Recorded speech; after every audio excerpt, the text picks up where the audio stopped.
Boker Tov, voilà. Boker Tov, ve Shavua Tov, les Koulam, voilà, on se rapproche de Rosh Hashanah et on se rapproche donc également de la fin de Messilat Yesharim pour nous. Nous sommes arrivés au chapitre 25, l'avant-dernier chapitre de Messilat Yesharim. Nous sommes dans la Midat Yir'a, Yir'at HaRomemut, comme on avait expliqué avant Shabbat. Yir'at HaKavod ve'HaRomemut. Et donc maintenant, nous sommes, après avoir expliqué ce que c'était, que cette Midat Yir'a, eh bien, comment est-ce qu'on l'acquiert? Bederech Kniat Yir'a. Ach derech Kniat Yir'a azot, hu haitbonen al shtei inyanim amitiyim. Pour acquérir cette dimension de Yir'a, eh bien, il faut faire bien attention à deux choses fondamentales. האחד הוא היות שכינתו יתברך נמצאת בכל מקום בעולם. Waouh! La première chose, c'est avoir une prise de conscience profonde. Shakadosh Baruch Hu Nimtza Baolam. Ah, c'est pas ce qui a marqué. Il n'y a pas marqué Shakadosh Baruch Hu Nimtza Baolam. Et là, Shechrinato Nimtza Baolam. Quelle est la différence? Et la différence est très simple. Si je viens dire que je parle de Atzmut Hashem, Dieu est là, l'essence du Créateur, eh bien, j'ai dit une chose qui, en fait, n'est autre que de la picorsoute. Je ne peux pas parler de l'essence de Dieu. Je ne connais rien du tout à l'essence de Dieu. Donc, de dire que l'essence même, Atzmuto Yitbarach, il est là, c'est comme de dire qu'il n'est pas là, ça ne veut rien dire. Donc, je ne parle pas, dans le judaïsme, de théologie. Par contre, je parle de son dévoilement. Son dévoilement, eh bien, c'est sa Shekhinah. Shekhinah, comment est-ce qu'on pourrait traduire le terme Shekhinah? Eh bien, c'est ce qu'on appelle Ha'imatzut el Azulat. Le fait d'être présent, palpable par l'autre. Shekhinah milashon shachen. Le shachen, le voisin, il n'est voisin que parce que toi tu l'as et qu'il est face à toi. En d'autres termes, la Shekhinah, c'est eh bien, lorsque Akadosh Baruch Hu me permet de le rencontrer. Et là, ça nous fait rentrer dans une réflexion très, très, très, très profonde.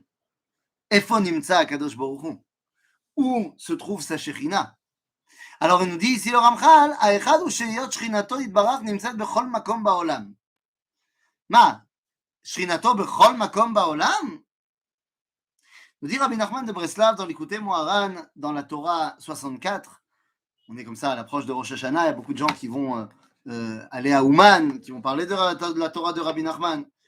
Donc, eh bien voilà, dans le Likutei Moharan, au chapitre 64, eh bien, Rabbi Nachman pose une question. Il dit, Efo nimtza Kadosh Baruch Hu?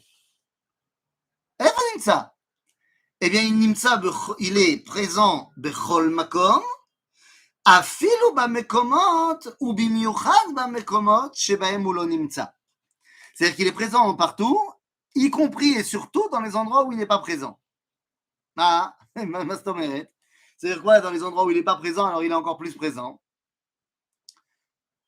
Là où on permet de faire rentrer, nous disait le rabbi de Kotsk, Akadosh Baruch Hu, il est là où tu le laisses rentrer.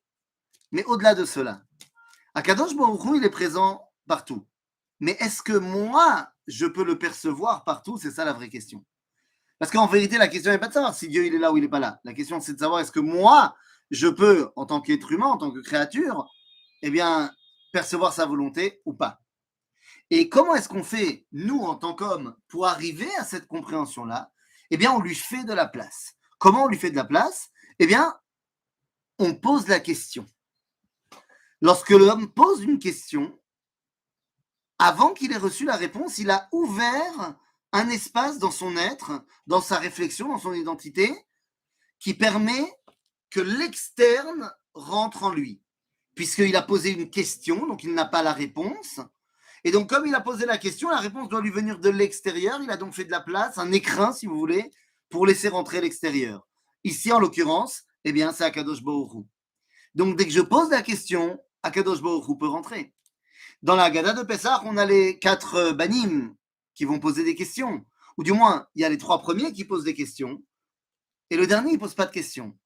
Et la Haggadah a une façon très bizarre de dire, elle ne dit pas il faut lui raconter l'histoire, elle dit Vat petachlo, oblige-lui à poser la question, pour qu'il crée lui aussi cet espace dans lequel eh bien, va pouvoir se dévoiler à Kadosh Baruch Hu.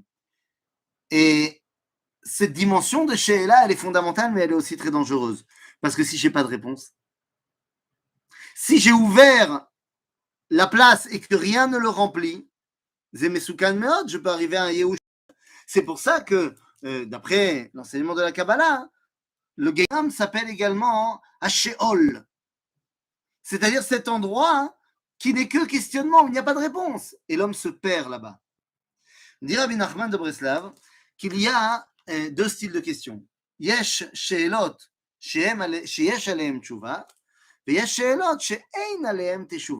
Il y a des questions qui ont des réponses et il y a des questions qui n'ont pas de réponse. Et ça veut dire quoi? Eh bien, ça veut dire qu'il y a des questions qui viennent d'un endroit où on peut comprendre, où on peut donner des réponses. C'est dur, mais on peut. C'est ce qu'on appelle dans le langage de la Kabbalah Shvirat HaKelim. Mais bon, venez, on ne va pas rentrer là-dedans. C'est pas ça qui va nous. Et il y a un autre niveau qui s'appelle Achpanouï. C'est-à-dire qu'un endroit qui est vide, où il n'y a pas de question, qui est Kulo She'ela. Et pourquoi il n'y a pas de réponse? Eh bien, il n'y a pas de réponse parce qu'il n'y a pas assez de otiyot, il n'y a pas de lettres suffisantes pour donner les réponses. En d'autres termes, il y a un très bel enseignement de Rabbi Yitzhak Utner, Baal HaPachad Yitzhak. Il dit il y a des élèves qui comprennent ce que le Rav veut leur expliquer lorsque le Rav parle, et il y a des élèves qui comprennent ce que le Rav veut leur expliquer quand le Rav se tait. Il y a des réponses, il y a des questions auxquelles il y a des réponses. Et donc, il faut utiliser les otiyot, faire des phrases, faire des mots, parler pour donner la réponse. Et il y a des questions où il n'y a pas assez de otiyot dans ce monde pour répondre. Et donc, le seul moyen de comprendre et de répondre à ces questions-là, c'est de se taire. Lorsque Moshe Rabbeinu posera la question à propos de Rabbi Akiva qui se fait torturer et qui va mourir, il le voit et il dit Zot Torah vezo srara, une Torah comme ça et tu vas maintenant, c'est ça sa récompense. Et Dieu lui répond Shtok, car Allah b'machashava lefanai. Tais-toi, car c'est ainsi que c'est ma volonté. Pourquoi il lui a dit tais-toi? C'est ma volonté, c'est une réponse. Non, pour que tu comprennes ma réponse, il faut d'abord que tu te taises. Tais-toi. Et donc, nous dit Rabbi Nachman que les questions qui n'ont pas de réponse, il ne faut pas aller regarder là-bas. Il ne faut pas aller chercher là-bas. Parce que celui qui va chercher là-bas, Alav Nehemar Kol Bae Alo Yeshuvun, comme on peut dire dans le livre de Michelet. Mais il continuera Rabbi Nachman en disant Avalat Tzadik, lui, avec sa Itainout, lui, il peut aller regarder ces questions-là. Parce que grâce à sa shtika, il arrivera à comprendre et il pourra sortir des neshamot qui sont perdus là-bas. Et il nous dit, dans chaque génération, il y a Tzadik qui est Moshe Rabbeinu, et donc lui, il peut faire ça, et c'est son boulot. Ce sera le boulot de Rabbi Nachman, ce sera le boulot du Rav Kook, ce sera le boulot de plein de tzadikim au fur et à mesure des générations. C'est-à-dire, donc ça, c'est la première dimension. Nous a dit le Ramchal, et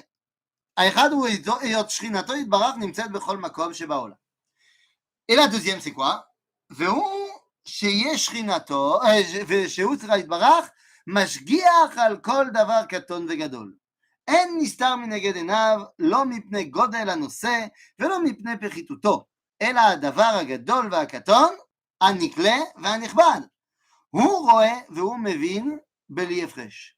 הוא מה שאמר הכתוב dans le livre de ישעיהו, מלוא כל הארץ כבודו.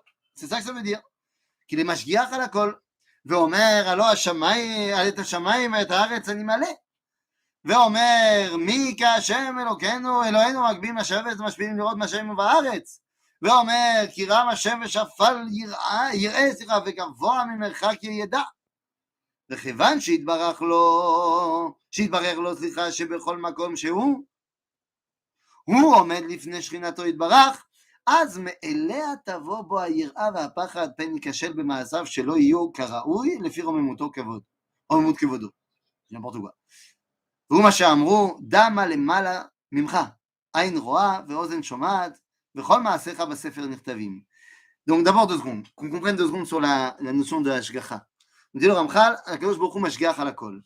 Et en disant ça, le Ramchal, eh bien, ouvre, j'allais dire une marloquette énorme, entre le Rambam et la Chassidoute. Qu'est-ce que ça veut dire que Akadosh Baruch Hu Mashgiach? On peut comprendre que Mashgiach Akavana ou Yodea, il sait à l'avance ce qui va se passer. Mais la notion de Mashgiach dans le sens Ashgacha Pratit, que Akadosh Baruch Hu nous vient en aide à chaque instant, à chaque chose, eh bien c'est une grande marloquette entre le Rambam, le Ramban, ils sont d'accord pour une fois, et la Chassidoute du Baal Shem Tov. Alors que pour le Baal Shem Tov, Akadosh Baruch Hu Mashgiach Kol Davar, même chaque feuille, la façon dont elle va tomber, c'est une Ashgacha Pratit. Pour le Rambam et le Ramban, ils ne sont pas d'accord. Il n'y a de Ashgacha Pratit que sur les créatures qui ont une conscience, Déa. Pour les autres créatures, il y a Ashgacha Klalit. C'est-à-dire que, nous dira le Rambam, il n'y a pas de Ashgacha Pratit sur la sardine. Il y a une Ashgacha générale sur les sardines, qu'elles ne disparaissent pas de la planète. Mais monsieur et madame sardine, lo mushgachim. Ça, c'est l'avis du Rambam, c'est pas l'avis du Baal Shem Tov. Le Ramchal, ici, vient nous dire, lo, yesh lo ashgacha al kol davar. Et donc, la question est de savoir est-ce qu'il va, selon la notion de ashgacha de yedia, ou de ashgacha pratit al kol davar. Dans la mesure où ici, on parle de ashgacha dans la yir'a, qui demande une nitbonenut, il semblerait qu'il aille plus dans le kivun, dans la direction du Rambam et du Ramban. Ici, on nous dit, et donc pour y arriver, donc c'est ça, quand tu as cette nitbonenut, que tu es tout le temps devant la possibilité de la rencontre avec Dieu, eh bien, tu as forcément une irat kavod, irat romemut kevodo. Ve'u ma she'amru da, ma lemala, mimcha. Sache que tout ce qui est milemala, c'est mimcha, c'est en fonction de ta façon de comprendre cela. Ain roa ve'enzo ve'ozen shomat, ve'chol ma'asecha b'sefer nirtavim. Toutes tes actions sont inscrites dans le livre. Et c'est sefer. On va rentrer à Rosh Hashanah, on dit que Akadosh Baruch Hu ouvre le livre de la vie. C'est quoi le livre? C'est moi le livre. Le livre, c'est Ani.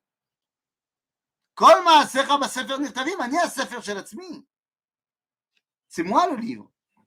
כי כיוון שהשגחת הקדוש ברוך הוא על כל דבר, והוא רואה הכל ושומע הכל, ודאי שכל מעשים יהיו עושים רושם וכולם נכתבים בספר אם לזכות או לחובה. C'est bon de se rappeler de ça, ערב ראש השנה. ואומנם, הדבר הזה אינו מצטייר היטב בשכל האדם. Et pourtant, je viens de te l'expliquer, nous dit le Ramchal, אבל בכל זאת זה קשה. אלא על ידי התמדת ההתבוננות וההסתכלות הגדול.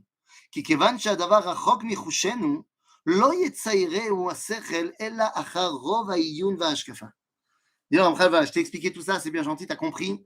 Mais dans la mesure où dans ce monde, c'est pas palpable de manière chouchite, c'est pas quantifiable, on le voit pas et on le pèse pas, alors c'est caché. Et donc il nous dit, on ne peut y arriver vraiment qu'après une atmada, de continuer à se forcer à réfléchir à cela tout le temps, tout le temps, tout le temps. כי כיוון שהדבר רחוק מחושנו, לא יציירהו השכל אלא אחר רוב העיון וההשקפה. וגם אחר שיציירהו יסור הציור ממנו בנקל, אם לא יתמיד עליו הרבה. Même quand il a finalement intégré la chose, s'il ne continue pas perpétuellement d'y penser et de travailler la chose, eh bien, même s'il a compris, il peut ne plus y penser.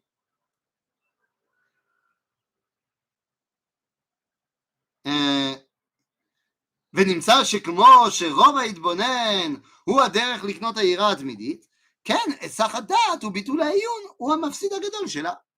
Donc on a dit, pour y arriver, il faut énormément de réflexion et de hitbonenut, de prise de conscience. Nous dit le Ramchal, donc c'est qui les mafsidés à Mida Azot? On sait qu'à chaque fois il nous dit comment on acquiert la Mida et comment on peut ne pas simplement la rater. Ben, il dit la rater, c'est pas shoot. C'est tout simplement היסח הדעת וביטול העיון. Quand je pense à des bêtises, ou quand j'arrête de réfléchir tout simplement. Il dit, ah ben, le problème c'est quoi? Que ce soit volontaire que j'arrête de réfléchir, ou que ce soit à cause des milliards de choses autres auxquelles je dois penser, Baolam Hazé. Et Bémet, c'est chez l'Agdola, à chaque fois que tu vas faire ta tfila, tu te retrouves devant Ribono Shel Olam, Ribono Shel Olam. Est-ce qu'on se rend compte 2 secondes de quoi on parle? Tu fais shacharit, Je suis en présence de Ribono Shel Olam. Je te le dis comme ça, mais est-ce que ça veut dire qu'à chaque Tfilat Shacharit, j'arrive à prendre conscience de ça? Ou est-ce qu'à Tfilat Shacharit, je suis en train de me faire la liste des choses que je dois faire aujourd'hui? C'est caché! כל היסח הדעת ביטול הוא ליראה התמידית. הוא מה שציווה הקדוש ברוך הוא אל המלך dans le Sefer Dvarim, והייתה עמו וקרא בו כל ימי חייו. C'est-à-dire que le Melech, il doit avoir un Sefer Torah qui le suit tout le temps. Et il doit lire dans ce Sefer Torah Kol Yemei Chayav. C'est-à-dire qu'il doit être en contact constant et permanent avec Akadosh Baruch Hu.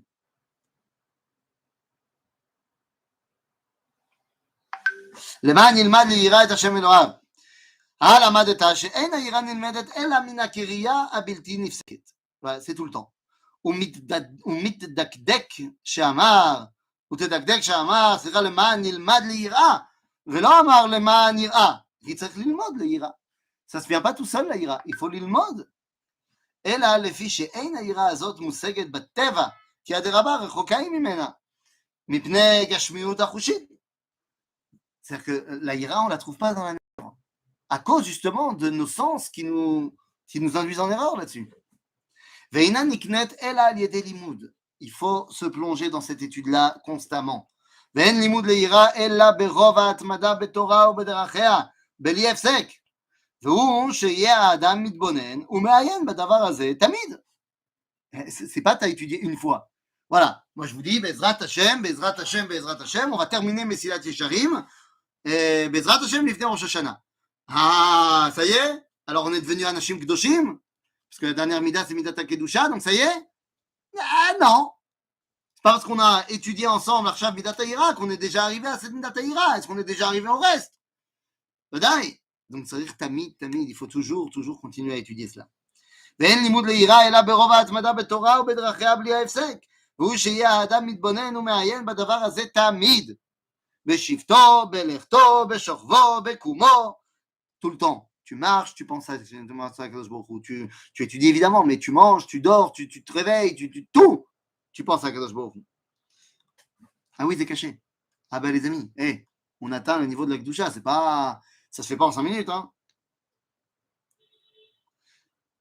עד שיקבע בדעתו אמיתת הדבר, דהיינו אמיתת הימצא שכינתו יתברר בכל מקום, והיותנו עומדים לפניו ממש בכל עת ובכל שעה, ואז יראה אותו באמת. Quand il arrivera à cette compréhension et cette compréhension profonde, alors באמת il sera ירא את השם. והוא מה שהיה דוד המלך מתפלל ואומר, אורני השם דרכיך, אהלך בעמיתך, יחד לבבי ליראה שמך. בעזרת השם, si on étudie, qu'on revient sur notre Mesilat Yesharim 101 fois, alors je pense qu'au bout de la 101e fois, on arrivera à être Yareh et Hashem, et à ce moment-là, eh bien, on pourra tenter de prétendre à cette dernière Mida, la 9e Mida de Mesilat Yesharim, Midat HaKedusha, qu'on essaiera de voir ensemble dès demain. Bezrat Hashem. À bientôt les amis.